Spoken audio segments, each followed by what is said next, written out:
from a variety of perspectives. Just want to say that since the title of this panel is about freedom and spirituality in global ethics, I want to say that when we look at the mainstream approach in social science and humanities, also in the management, basically it is stated that the conceptions of spirituality and freedom or liberty are contradictory conceptions.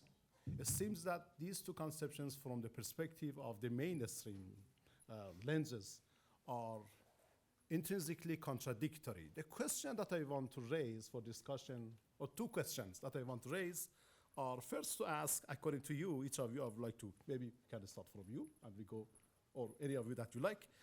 The first question that I want to raise is to ask, how could the two conceptions of liberty or freedom and spirituality, how these two can communicate with each other positively?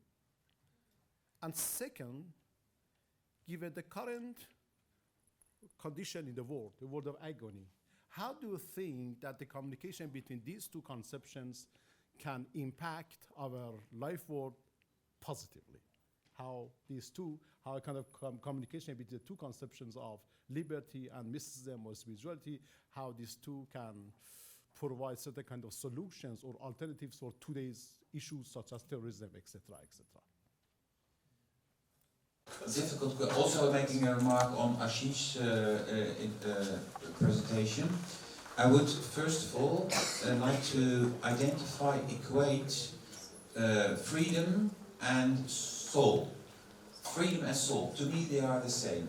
A soul which is not free is not a soul anymore. In your presentation, Ashish, you suggested that Western thinking led to a split, to a dualism and to an artificial construction of man. That may be so. I would like to rephrase a little bit by saying, and then I'll answer the question, that Western thinking is ambiguous. There's a tendency to do this. However, if you take Descartes, for example, I don't forget the question, Descartes is unjustly reduced to a dualist thinker. The notion of the soul that Descartes wants to keep pure is a notion of a soul that is subject to exploration, to discussion. It's not once and for all finished or accomplished. It is the place where Descartes discovers the idea of the infinite. So I hope you see that I'm trying to reply. So freedom is a discovery of the inner force of the soul. And this is not only something that occurs in, that's what we call Eastern thinking, but also in what we call Western thinking. And even the father of Western modern philosophy, Descartes, can be very well seen as a defender of spirituality in terms of the discovery of the soul. And this applies to all the great Western thinkers. They are very spiritual, only they have been reduced to dualists or to materialists by epigones, etc. Just a few words, but I hope you see that this is a kind of reply to your question. So if you don't mind, I would like to clarify the question. We argue that freedom is something essentially in human being. We assume that all human beings are potentially free to choose what they want, to define their own philosophy of life, for example. But when you look at the modern conception of the same term, it has been translated into liberty. So liberty or liberties indeed implement freedom in the real life. So there should be a kind of difference between freedom and liberty. Freedom is a kind of potential in me, in you, in all of us. But liberty refers to a kind of maybe social opportunities that allow me, allow you to be able to express ourselves. So when we define the kind of distinction between freedom and liberty, we can see that there are two different terms. Freedom is a kind of historical thing that has been always with humanity.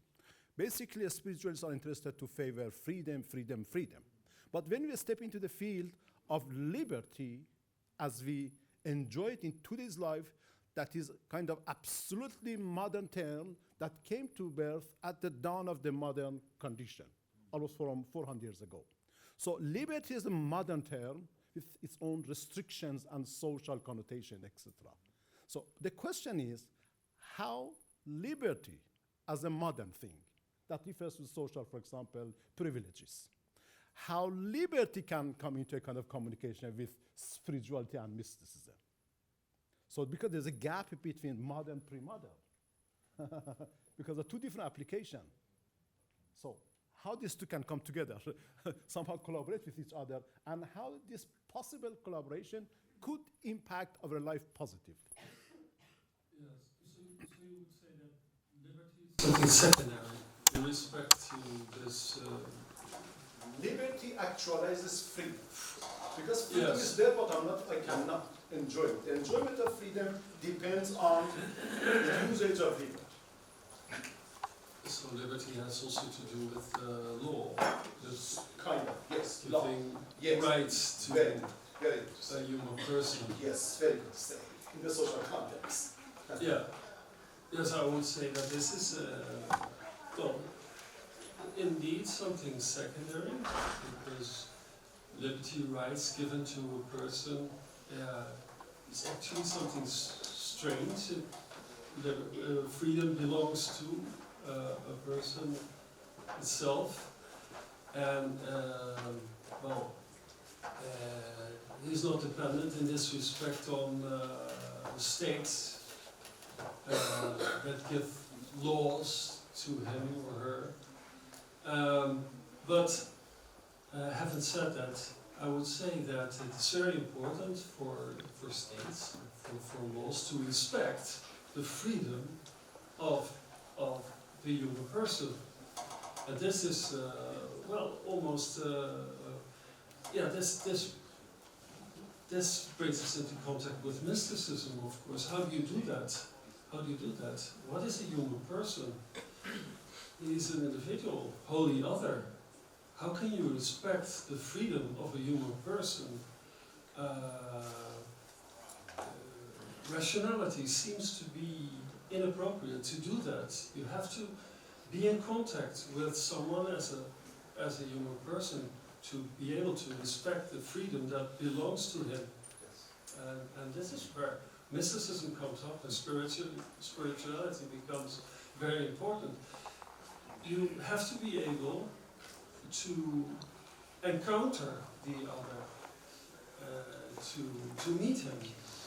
And this is an almost mystical process, I think. Process is the wrong word. Sorry, I feel the urge to, because Timo was the only one, I really want to compliment you with this, to emphasize the notion of alterity and of the other, the otherness of the other. And I would like to add that the otherness of the other is found in the depth of my soul. So my soul is not just my soul, it's not my property. It's just like Descartes finds the idea of God in the depth of his soul, thereby showing that his soul is not his soul. We can find, when being confronted with the other, that the otherness of the other is already entangled with the intimacy of mine own. And that's something that you put on the agenda. I want to thank you for that. It's very important. Well, the Indian public has just been treated to a show of Western jargon, like the otherness of the other. And I realize that for many this will be a bit foreign. Personally, I don't believe in the opposition between East and West. You have the same themes in Eastern and in Western philosophy. Like, for example, you gave the explanation of the word religion. Now, so there are two different explanations. We heard them by Cicero, who says that it comes from religere, which means to read attentively. And so it means attentively. In Hindi, dhyan se, which means meditatively. And the expression is still used in English. To do something religiously means to do something with full attention, mindfully, to use a Buddhist term.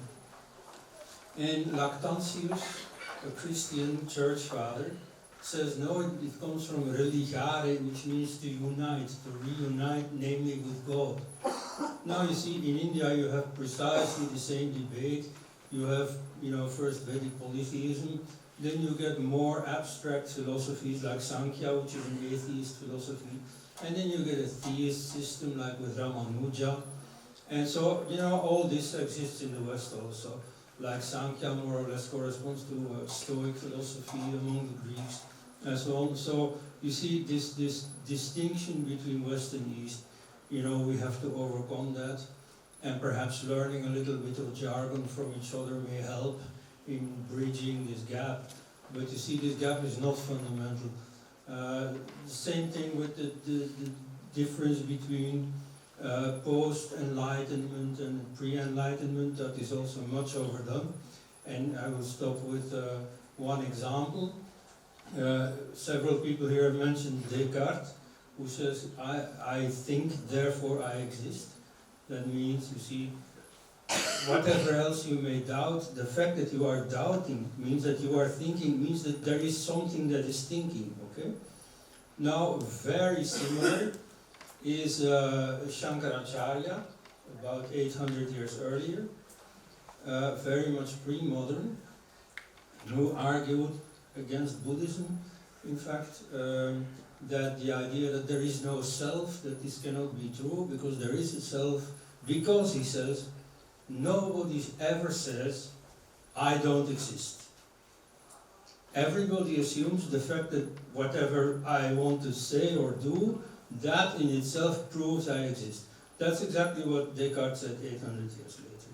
So, you see, in the spirit of globalization, I think it's important to relativize these distinctions.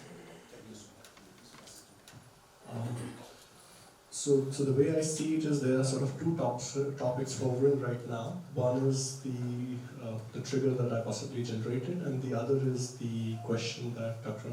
Mahmood, you spoke about. So I think I'll take your question, because if I get into this is going to open up another discussion. So what I understood from what you were asking was, how do you see the spirituality and liberty can communicate with each other? And not freedom. The way I see it is, it is the conception with which we come. If we see these two as different things, then obviously there is going to be a split. So I would like to take on the definition of dharma from Adi Shankara. And he states at some point, Dvyodo hi vedokto dharma pravitti lakshana nivritti lakshana, which basically means that there are two natures of dharma. One is going outward, extroversion, doing something in the world, take it simply. The other is going inward, working on oneself. And both of them actually lead to final salvation. It is at that moment of time for the individual to recognize which is his dharma or her dharma in that moment of time. So if we look at these, and I like to use the word dharma because again, if I use religion, it can trigger off many things. If I'm able to stand in the moment and say, is it the moment of liberty or is it the moment of surrender? Is it the moment of, and by surrender I'm equating it to spirituality to make it simple. That is a much easier stance to handle than to say these are two dichotomous positions and they will eternally remain dichotomous. So the onus I'm essentially trying to do is to put the onus back on me as an individual, and if each one can do this individually, then possibly collectively we can do something. The other issue which I want to state along with it, which is what Rico you spoke about, is, and you spoke about, actually you triggered this, is the point about seeing the other over there. In the Isha Upanishad, there is a line which says, Yasmin sarvani bhutani meva bhudvi janataha tatra ko moha kashyoka ekatvam anupashyataha. Whosoever can see himself in the other and the other in himself, that person can never experience sorrow, agony, and he can feel that enlightenment. So, when I'm able to look at the whole cosmos within self and self within the cosmos, it has to be essentially a personal exploratory journey. It cannot have predefined cognitive paths. And that's what the sum and substance of the way I see it. I don't see these as two separate paths.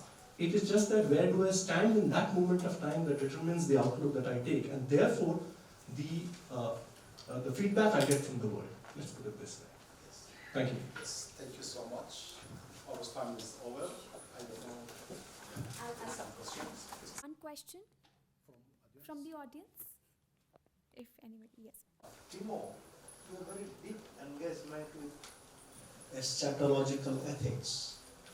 Eschatological ethics and the idea of overcoming death. But this whole overcoming death, is it also not accompanied by a perennial challenge of being with death? And it is in that context, how do we transform the idea of kingdom of God, which in terms of political ramification has been reduced to a cult of sovereignty, God as the most powerful, has reduced the dimension of God as love. So unless we transform the idea of kingdom of God, God as a king, to something else. So your thoughts on this?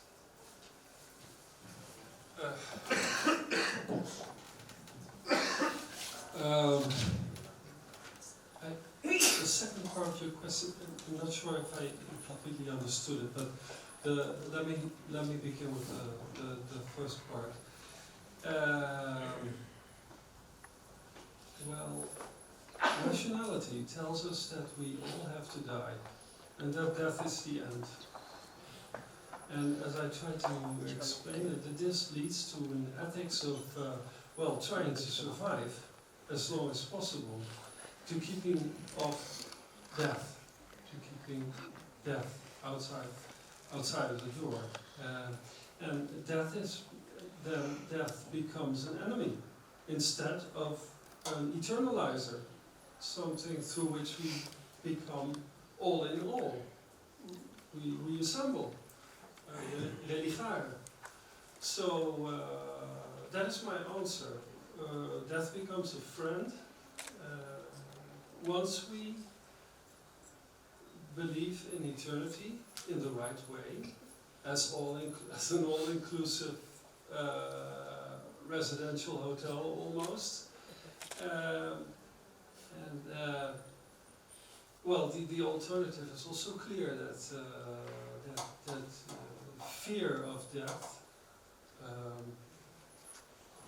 well, has the effect of inducing an ethics of laws, rigid laws, and rigid distinctions between good and evil, between me and the other. Induces xenophobia. It makes us turn away from reassembling, developing a universal consciousness. Yeah, I will leave it at that because of the time.